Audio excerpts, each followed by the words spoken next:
A simboličnu poruku poslali su danas i bjelovarski HSLS-ovci.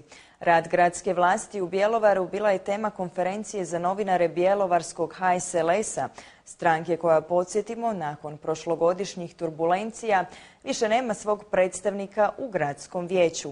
Upravo zbog toga, tvrde, objektivno i neopterećeno mogu analizirati rad gradske vlasti koja se, po njihovom mišljenju, sve teže nosi s izazovima krize. Nakon nedavnog podizanja plaća gradonačelniku, njegovim zamjenicima te pojedinim pročelnicima, što je gradski proračun olakšalo za oko pola milijuna kuna, uslijedila je, tvrde u HSLS-u, nemoralna odluka o 5% smanjenju plaća svim zaposlenicima grada i gradskih ustanova, koju, kažu, gradonačelnik Bjelovara opravdava slabim punjenjem proračuna. Pomalo apsurdno zvuči činjenica da će, ako to gledamo bukvalno, tete u vrtiću morati praktički iz svog džepa izdvajati novac da bi gradonačelniku i njegovim zamjenicima povećali plaću.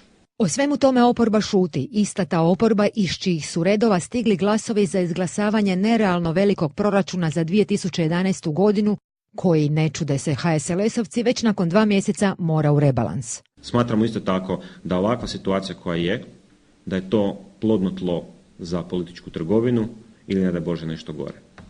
Kao krajnja mogućnost, koju ćemo samo spomenuti kao mogućnost, nije neizbježno da ćemo možda imati i izbore, i što nije na kraju krajeva loše rješenje ukoliko stvarno situacija postane preteška za gradski proračun. Vremena su preozbiljna, a izazovi veliki da bi se neozbiljno radilo. Stoga HSLS poziva sve relevantne stranke u Bjelovarskom gradskom vijeću da se javno izjasne tko je na vlasti, a tko u oporbi. U protivnom, kažu, idemo na izbore, jer bolje i to nego pad pozicija i paraliza gradske vlasti. Mladi HSLS-a iskazali su nezadovoljstvo prošlotjednim akcijama mladih SDP-a i HDZ-a. One su doslovno preslika omalovažavajućeg ponašanja njihovih starijih stranačkih kolega.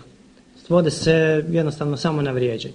Mladi hrvatski liberali smatraju da bi kreativnost trebala biti nit vodilja rada mladih političkih snaga, što oni, kažu, svojim primjerom i potvrđuju.